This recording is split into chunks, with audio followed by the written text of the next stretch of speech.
আজকে এই খানাকুলের কিশোরপুর শুধু নয়, কিশোরপুর, ঘোষপুর, ঠাকুরানী সব, খানাকুলের আমাদের রাজাটি 1, রাজাটি 2, ধান্যগড়ি, জগৎপুর, মারোখানা, প্রত্যেকটি জায়গায় পলসপাই 1, পলসপাই 2 চাষিরা আজকে কাঁদছে। এই মমতা ব্যানার্জি, নির্লজ্জ মুখ্যমন্ত্রী মমতা ব্যানার্জি যে আলু পশ্চিমবাংলার বাইরে যেত, ট্র্যাকে করে যেত, সেই আলু আজকে যেতে দেয়নি, যার কারণে হাজার হাজার বিঘা জমি আজকে আলু পড়ে রয়েছে। চাষিরা কাঁদছে, মায়েরা বোনেরা কাঁদছে, দিন রাত এক করে মাঠেতে পড়ে রয়েছে।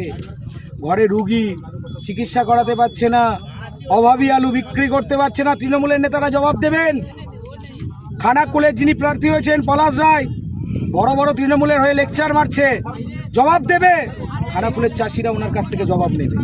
কেন আজকে চাষিরা এইরকম 30 টাকা বস্তা, 25 টাকা বস্তা আলু, 50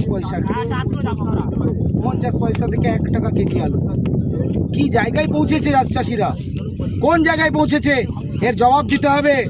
চাষিরা কাঁদছে, এই চোখের জল, আজকে চোখের জল যে ঝরছে চাষিদের, এটা প্রত্যেকটা ব্যালট বক্সে পড়ে, প্রত্যেকটা বক্সে জবাব হবে মমতা ব্যানার্জির।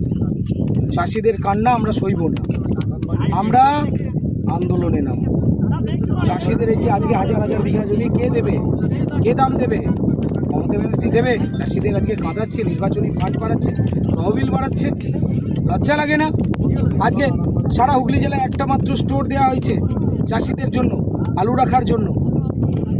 সারা হুগলি জেলায় একটা স্টোরে বাকি তৃণমূলের নেতারাই ভরিয়ে দিয়েছে, চান্সই পাচ্ছে না চাষিরা আলু রাখার জন্য। খানাকুল 1 নম্বর 2 নম্বর থেকে মাত্র 35 জন চাষি চান্স পেয়েছে এই আলু রাখার জন্য, তাও 20 বস্তা করে। বাকি চাষিরা যাবে কোথায়? কেন জবাব মমতা ব্যানার্জি দেবেন না? ওনাকে দিতে হবে জবাব।